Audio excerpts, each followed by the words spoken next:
ព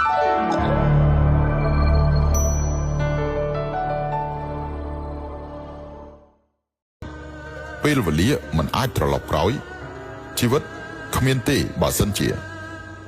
ត្រូវចេះថែរក្សាពេលវេលាបច្ចុប្បន្ន10ឆ្នាំក្រោយទៀតគឺមិនក្តៅដូចអាយុ30ឆ្នាំជាងទៀតទេរបស់ដែលបាត់បង់ហើយ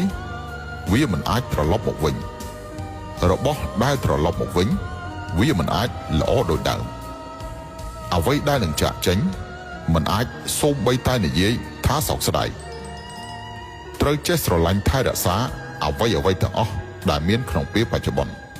អ្នកមានមិនប្រកាសថាសុទ្ធតែមានក្តីសុខអ្នកក្រក៏មិនប្រកាសថាសុទ្ធតែគ្មានក្តីសុខដែរប្តីខិតខំប្រឹងប្រែងធ្វើការរកស៊ីរាល់ថ្ងៃបែរជាភរិយាមិនសប្បាយចិត្តភរិយាខិតខំទុកដាក់ថែទាំគ្រួសារបែរជាស្វាមីថានៅផ្ទះគ្មានធ្វើការងារប្តីប្រពន្ធនិយាយមិនស្ដាប់គ្នាបែរជាទៅស្ដាប់អ្នកដទៃទៅវិញប្តីទាមទារការយល់ចិត្តពីប្រពន្ធទាមទារការយកចិត្តទុកដាក់ពីប្តីក្នុងគ្រួសារតែងតែមានរឿងរ៉ាវជាច្រើនដែលអ្នកក្រៅមិនអាចយល់បានដោយពាក្យចាស់ថាចង្កៀងផ្ទះអ្នកណាភ្លឺផ្ទះអ្នកនោះចានក្នុងរាវកុំប៉ះទង្គិចគ្នាតើអ្វីទៅដែលហៅថាស្ថានភាពល្អរបស់ស្វាមីនិងភរិយាទី1ប្តីប្រពន្ធហាក់ដូចជាស្បែកជើងមួយគូអញ្ចឹងត្រូវរៀបចំជាគូទៅបានខ្វះមួយពិបាកដើរលើសមួយចំពុកជើងស្បែកជើងស័ក្តិសមឬមិនស័ក្តិសមមានតែជើងទេទើបដឹងមនុស្សស័ក្តិសមឬមិនស័ក្តិសមនោះមានតែចិត្តទេដែលដឹងគ្មានមនុស្សពីរនាក់ត្រូវគ្នាដោយធម្មជាតិនោះទេមានតែបេះដូងពីរទេដែលប៉ះគ្នាទៅវិញទៅមកស្នេហាមិនមែនមិនចេះប្រឆាំងគ្នាមួយជីវិតនោះទេប៉ុន្តែដឹងច្បាស់ថាមានការខ្វែងគំនិតគ្នាហើយនៅខិតខំប្រឹងប្រែងទាំងលំបាកដើម្បីធ្វើឲ្យប្រសើរឡើងវិញរក្សាភ្នែកសម្លឹងនៅទីខ្ពស់មិនល្អដោយការផ្លាស់ប្ដូរជ្រុងមកមើលពីគុណសម្បត្តិរបស់ដៃគូឲ្យបានច្រើននោះទេទំនាក់ទំនងល្អបំផុតរបស់ប្តីប្រពន្ធនោះគឺទោះឈឺប៉ុណ្ណាក៏មិនខឹងទោះលំបាកប៉ុណ្ណាក៏មិនត្អូញត្អែទោះខឹងក៏មិនបដូរមុខឆ្លោះប្រកែកមិនប្រកាន់ខឹងកំហឹងរបស់បងអូនដឹងយ៉ាងច្បាស់គុណវិបត្តិរបស់អូនបងសុខចិត្តអត់ធ្មត់រឿងធំយើងពិគ្រោះគ្នារឿងតូចយើងអធិស្ឋានឲ្យគ្នាទៅវិញទៅមកនេះទើបជាស្ថានភាពល្អបំផុតរបស់ស្វាមីនិងភរិយាទី2ទ្វារ2សម្រាប់គូស្នេហ៍វ័យកណ្ដាលម្ខាងឆ្វេងម្ខាងស្ដាំការពារគ្រួសារនេះទាំងអស់គ្នាមនុស្សពីរនាក់នៅជាមួយគ្នាមិនមែនថាខ្យល់ខាងកើតមានឥទ្ធិពលលើខ្យល់ខាងលិចទេហើយក៏មិនមែនខ្យល់ខាងលិចមានឥទ្ធិពលជាងខ្យល់ខាងកើតនោះដែរជីវិតរស់នៅប្រចាំថ្ងៃរស់នៅដោយសន្សំសំចៃដើម្បីចិញ្ចឹមកូនមិនអាចរស់នៅដោយគ្មានអ្នកណាម្នាក់បានឡើយតាមពិតការធ្វើឲ្យគ្រួសារមួយបានល្អគឺវាមិនស្រួលទេរវាងប្តីនិងប្រពន្ធអ្នកណាក៏និយាយមិនចេញនៅភាពជូរចត់និងទុកព្រួយដែរគ្មានអ្នកណារស់បានធូរស្រាលជាងអ្នកណាឡើយប្តីរកលុយមកចិញ្ចឹមគ្រួសារដោយឆន្ទៈប្រពន្ធធ្វើការផ្ទះដោយការប្រឹងប្រែងបដូរគ្នាត្រឡប់វិញក៏ដូចតែគ្នាហូបបាយរួមតុតែមួយដេករួមគ្រែតែមួយចិត្តគិតទៅរកទីកន្លែងតែមួយប្រើកម្លាំងទៅកន្លែងតែមួយប្តីស្រឡាញ់ថ្នាក់ថ្នមប្រពន្ធយល់ពីចិត្តប្តីដើរជាមួយគ្នាឆ្លងកាត់ឧបសគ្គដំណើរជីវិតឡើងចុះមិនបោះបង់គ្នាមានតែបន្ទាប់ពីការរស់រានមានជីវិតពីវ័យកណ្ដាលនៃជីវិតឡើងចុះប៉ុណ្ណោះទើបចេះដឹងនៅអ្វីដែលហៅថាជាទំនួលខុសត្រូវពេញមួយជីវិតអាចមានមនុស្សដែលស្រឡាញ់អ្នកបែបនេះស្រឡាញ់ថ្នាក់ថ្នមអ្នកខ្វល់ខ្វាយពីអ្នក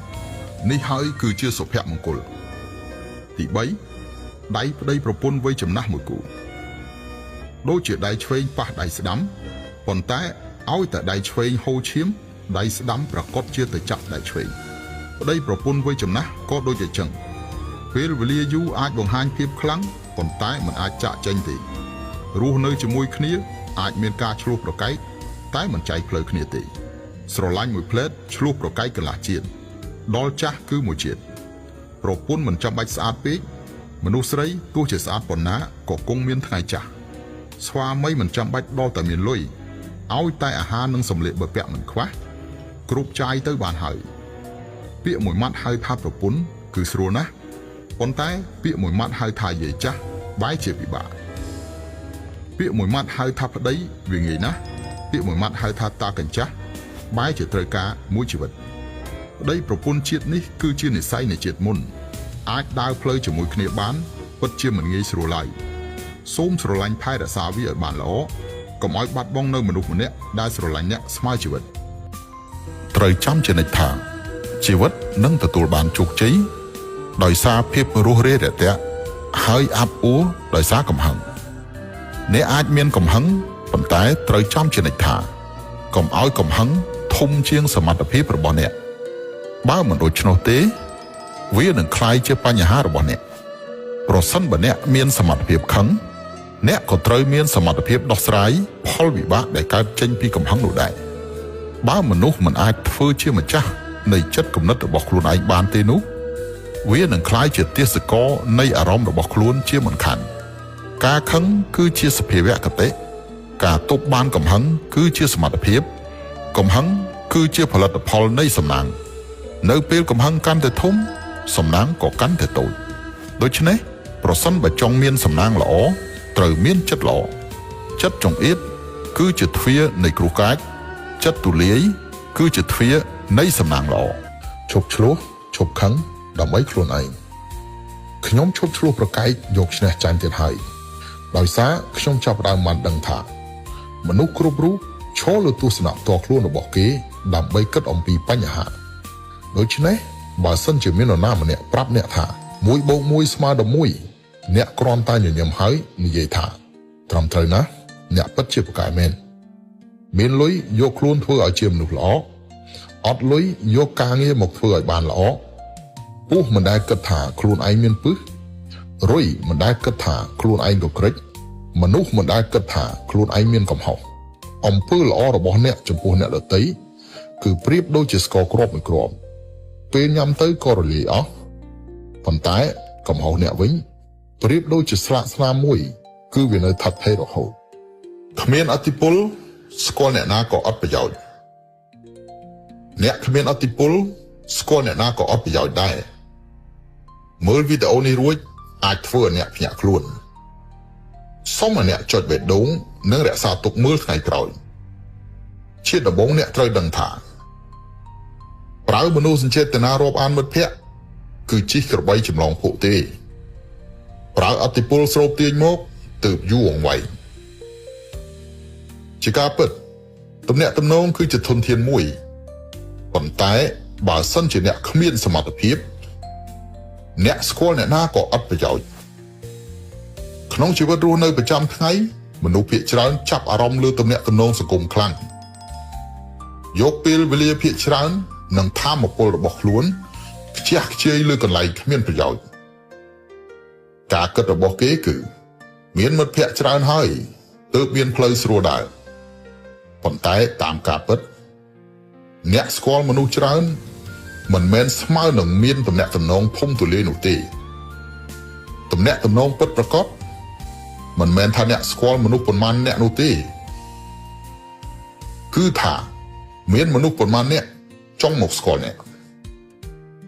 ពាក្យមួយឃ្លាដែលពេញនិយមនៃរង្វង់សង្គមគឺចេះផ្លាស់ប្ដូរមេគុណក៏អាចនិយាយបានថាអ្នកអាចផ្លាស់ប្ដូរមេគុណកាន់តែធំទំនាក់ទំនងមនុស្សក្នុងសង្គមកាន់តែច្រើនចងចាំទំនាក់ទំនងមិនមែនបានមកពីការរត់ដេញតាមចាប់នោះទេប៉ុន្តែគឺបានមកពីការស្រោបទាញមានតែការដោះដូរតម្លៃស្មើទេ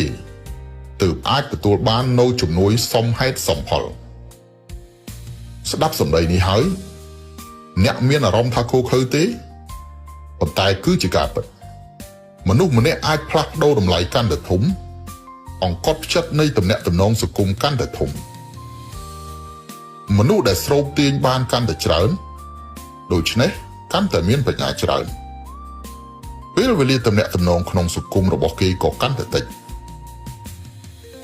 នោះក៏ព្រោះតែពួកគេដឹងថាប្រភពនៃទំនាក់ទំនងមិនមែនស្ថិតនៅលើខ្លួនអ្នកដទៃទេគឺស្ថិតនៅលើខ្លួនឯងមនុស្សជាច្រើន